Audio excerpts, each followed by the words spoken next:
ನನ್ಗೂ ಅದೇ ಅನುಮಾನ ಅಕ್ಕ. ನಿನಗ್ ಡೌಟ್ ಬಂದಿದೆ ಅಂದ್ರೆ ಅದು ನಿಜ ಅಂತಾನೆ ಅನ್ಕೋಬಹುದು. ಯಾವಾಗ ಸತ್ತೋದ್ನಂತೆ? ಅದೇನಾದ್ರೂ ಗೊತ್ತಾಯ್ತಾ? ಆ ವಿವರ ಏನು ಗೊತ್ತಿಲ್ಲ, ಆದ್ರೆ ಅವನ್ಗೇನೋ ತೊಂದರೆ ಆದ ಹಾಗೆ ನನಗೆ ಕಾಣಿಸ್ತು ಯಜಮಾನ್ರೆ. ಯಾವಾಗ ನೈನಿ? 1 ವಾರದ ಹಿಂದೆ. ಅಪಾಯ ಬಂದರೆ ನೀನು ಕಾಪಾಡ್ತೀಯ, ಆದರೆ ಈಗಾಗಲೇ ಮರ್ಡರ್ಗೆ ಗುರಿಯಾಗಿದ್ದಾನೆ ಅಂತ ಹೇಳ್ತಿದ್ಯಾ. 1 ವೀಕ್ ಅಂತಂದ್ರೆ ಅದಕ್ಕೂ ಮೊದಲೇ ಸತ್ತೋಗಿರ್ಬೇಕಲ್ವಾ? ತಿಲೋತ್ತಮ ಅತ್ತೆ ಸರ್ಪದ್ವೀಪಕ್ಕೆ ಹೋಗಿ ಬಂದ್ಮೇಲೆ ನಿನಗ್ ಹಾಗನ್ಸಿದ್ದ? ಹೌದಕ್ಕ.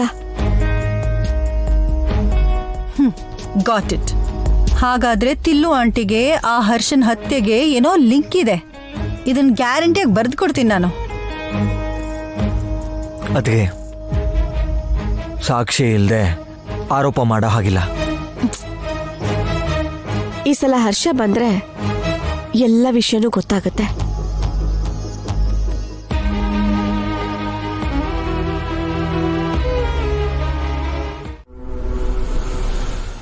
ಅವಳೇನ್ ಮುಚ್ಚಿಟ್ಲು? ಏನಿಲ್ಲ ಬಿಡಿ ದೊಡ್ಡಮ್ಮ, ಹೊಟ್ಟೆ ಕಿಚ್ಗೆ ಇವ್ರು ಹಾಗೆ ಹೇಳೋದು.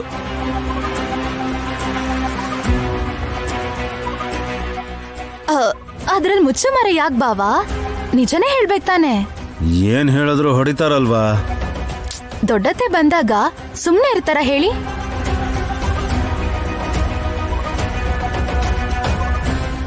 ಆ ಜವಾಬ್ದಾರಿ ಅತ್ತೆನೇ ತಗೋತಾರೆ ಅಂತ ನಮ್ ಸುಮನ ನಂಬಿಕೆ. ನೀನಿರು ಹಾಸಿನಿ. ಸುಮನಾ, ನೀನ್ ಹೇಳು. ಸರ್ಪದ್ವೀಪಕ್ ಹೋಗ್ ಬಂತಿಲೋ ತಮ್ಮ ಅತ್ತೆ ಅವ್ರ ಬಲ್ಗೈಗೆ ಪೆಟ್ಟಾಗಿದೆಯಂತೆ.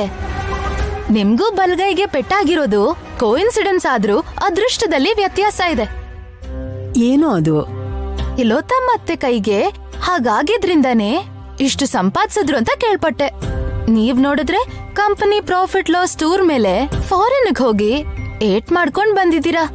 ಪಾಪ ಅಲ್ವಾ? ಸುಮನಾ, ಈಗ ಸುಮ್ನೆ ಇರ್ತೀಯ ನೀನು?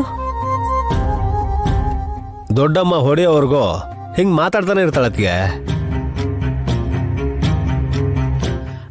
ವಿಕ್ರಾಂತ್, ನಾನ್ಯಾಕೆ ಅವಳ ಮೇಲೆ ಕೈ ಮಾಡ್ಲಿ? ನಿನ್ ಹೆಂಡತಿ ಹೇಳೋದು ನಿಜಾನೇ. ಮಲೇಷ್ಯಾಗ್ ಹೋಗಿದ್ರು ನನ್ ಕೆಲ್ಸ ಪೂರ್ತಿ ಆಗ್ಲಿಲ್ಲ.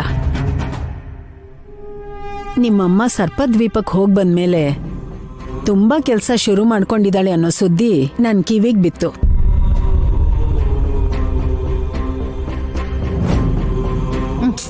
ಅಯ್ಯೋ, ಅವ್ರ ವರ್ತನೆ ಬಗ್ಗೆ ಏನು ಅಂತ ಹೇಳಿ ಅತ್ತೆ. ಈ ಕೈ ಮುಟ್ಟಕ್ಕೂ ಬಿಡಲ್ಲ ಅವ್ರ.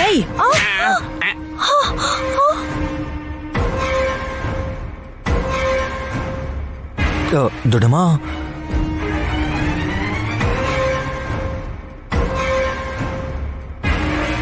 ಹೀಗ್ ಹೊಡಿತಾರೆ ಅಂತ ಹೇಳೋಷ್ಟಲ್ಲಿ ನೀವು ಹೊಡೆದೇ ಬಿಟ್ರಲ್ಲ ದೊಡ್ಡತ್ತೆ. ಅಯ್ಯೋ, ಜೋರಾಗಿ ಹೊಡೆದ್ನ ಹಾಸಿನಿ. ಎಂತ ಕೆಲಸ ಮಾಡ್ಬಿಟ್ಟೆ. ನೀವು ಬೇಜಾರ್ ಮಾಡ್ಕೋಬೇಡಿ ದೊಡ್ಡಮ್ಮವ್ರೆ. ತುಂಬಾ ನೋವಿರೋದಕ್ಕೆ ಹಾಸಿನಿ ಅಕ್ಕ ಮುಟ್ಟಿದ ತಕ್ಷಣ ನೀವ್ ಒಳಗ್ ಹೊಡೆದ್ರಿ ಅಂತ ಅರ್ಥ ಮಾಡ್ಕೋಬಹುದು. ಹೊಡೆದಿದ್ದು ದೊಡ್ಡತ್ತೆ, ಹೊಡೆಸ್ಕೊಂಡಿದ್ದು ಹಾಸಿನಿ ಅಕ್ಕ. ನೀನ್ ಅರ್ಥ ಮಾಡ್ಕೊಳಕ್ ಏನಿದೆ ಅಕ್ಕ ಮಧ್ಯದಲ್ಲಿ?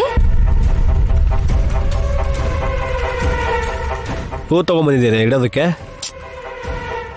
ಹೌದು ಕಣೋ, ಸುಮನಾಗ್ ಬೇರೆ ಕೆಲ್ಸನೇ ಇಲ್ಲ ಅನ್ನೋ ತರ ನೀವು ಬೇಜಾನ್ ವ್ಯಂಗ್ಯ ಮಾಡ್ತೀರಾ. ಏಟ್ ತಿಂದಿದ್ ನನ್ನ ಹೆಂಡತಿ ಆದ್ರೂ ಇವನ್ ಹೆಂಡತಿ ಅಡ್ಡ ಬಂದು ದೊಡ್ಡಮ್ಮನ ಯಾಕೆ ಸಮಾಧಾನ ಮಾಡ್ತಾ ಇದ್ದಾಳೆ? ದೊಡ್ಡಮ್ಮ ನಂದ್ಕೊಂಡ್ರೆ ನಾನಿಂದ ನೋಡಕ್ಕಾಗಲ್ಲ. ಮಿಕ್ತಾರೆಲ್ಲ ನಿಂತ್ಕೊಂಡು ಡ್ಯಾನ್ಸ್ ಮಾಡ್ತಾರ? ಅದೇ ನಮ್ಮ ಮಾಮ್ ಆಗಿದ್ರೆ ಬಾಯಿಗೆ ಬಂದಾಗ ಬೈತಿದ್ರಿ. ದೊಡ್ಡಮ್ಮಂಗೆ ಏನು ಹೇಳ್ತಿಲ್ಲ. ಸ್ವಾರ್ಥಿಗಳು.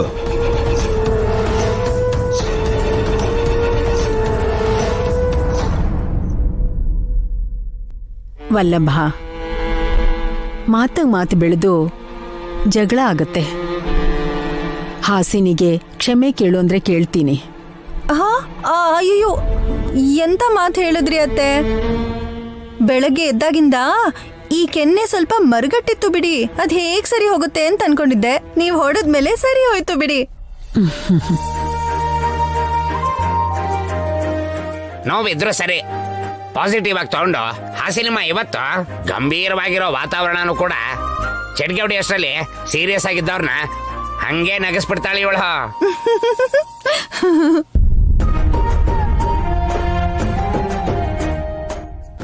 ಅಪ್ಪ ಮತ್ತೆ ಎಲ್ರ ಮುಖದಲ್ಲೂ ಸಂತೋಷದ ಕಳೆ ನೋಡಿದ್ವಿ. ಗಾಯತ್ರಿ ಏನಾದ್ರೂ ಆ ಶಾಲ್ನ ಎಳ್ದಿಲ್ಲ ಅಂದಿದ್ರೆ ಇಷ್ಟೆಲ್ಲ ಆಗ್ತಾನೆ ಇರ್ಲಿಲ್ಲ.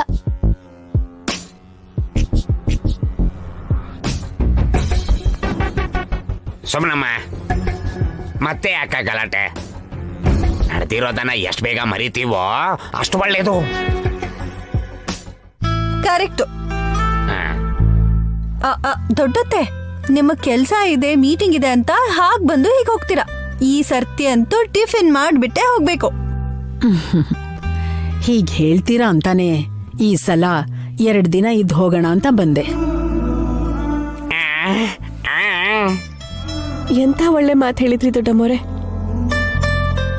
ವಲ್ಲಭ, ತಿಲೋತ್ತಮ ಮಮ್ಗೆ ಫೋನ್ ಮಾಡಿ ಬೇಗ ಬರೋದಕ್ಕೆ ಹೇಳು. ಸ್ವಿಚ್ ಆಫ್ ಬರ್ತಾ ಇದೆ ಫೋನು.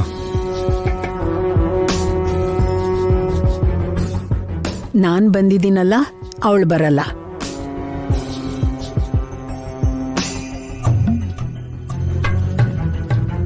ಭಯ ಪಟ್ಕೊಂಡಿರ್ತೀರಾ ಅಂತಾರೆ ದೊಡ್ಡಮ್ಮ. ಸರ್ಪದ್ವೀಪದಿಂದ ಹೇಗ್ ವಾಪಸ್ ಬಂದೆ ಅಂತ, ಅಷ್ಟೊಂದು ಅದೃಷ್ಟ ಹೇಗ್ ಸಿಕ್ತು ಅಂತ, ಈ ತರ ಪ್ರಶ್ನೆಗಳನ್ನ ಕೇಳ್ತೀನಿ ಅಂತ ತಪ್ಪಿಸ್ಕೊಂಡಿರ್ತಾಳೆ.